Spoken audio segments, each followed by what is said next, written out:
Bienvenidos a este video en donde vamos a establecer algunas recomendaciones de cómo trabajar en un foro académico. Para lograrlo, vamos a revisar 4 puntos fundamentales. El primero de ellos es definir qué es un foro académico. Después vamos a establecer cuáles son las actividades a realizar antes, durante y después del foro para que ustedes puedan aprovechar al máximo esta experiencia académica. Lo primero que tenemos que señalar es que es un foro de discusión. Un foro de discusión es un espacio académico para intercambiar ideas y para construir conocimiento de forma colectiva. Así podríamos decir que es el equivalente a una discusión en un seminario o en una clase. Por ello, es muy importante establecer diferencias entre lo que sucede en un foro social, en donde entramos para compartir ideas sin ningún fin académico, y un foro académico. Las diferencias fundamentales son que en un foro académico se fundamentan las ideas con autores y fuentes de carácter académico. Es decir, no solamente tenemos que dar nuestra opinión, sino tenemos que dar nuestra opinión fundamentada. Otro punto muy importante es que se citan las fuentes de manera correcta para mostrar que nuestras bases son confiables. Recuerden que están formándose como especialistas y como tales deben utilizar fuentes confiables y citarlas. Eso va a ser la diferencia entre una opinión de ustedes como especialistas y la opinión de cualquier otra persona de sentido común. Otro elemento importante es que los autores del curso se deben de utilizar para analizar los temas planteados y para vincular la teoría y la práctica.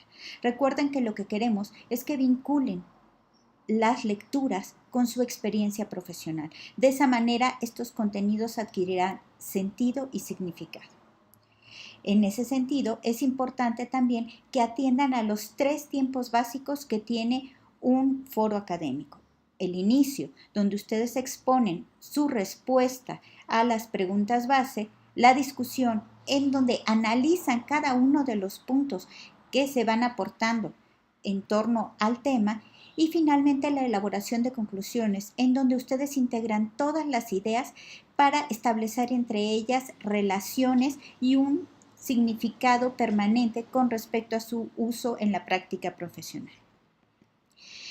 En torno a las actividades a realizar antes del foro, hay 4 puntos básicos que es recomendable que ustedes hagan. El primero de ellos es leer y analizar los documentos del curso, en especial los relativos a la temática del foro. Después deberán procesar la información mediante un mapa, un cuadro o cualquier otro tipo de organizador gráfico que les permita ubicar cuáles son los conceptos clave y cuál es la relación que hay entre ellos. El tercer paso será elaborar la respuesta al foro, fundamentando las ideas en las lecturas.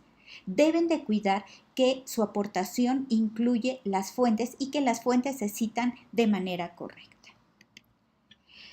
Una vez que ustedes ya tienen preparada su aportación y que ya inició el foro, deben de colocar su primera aportación en función de las fechas marcadas para la actividad.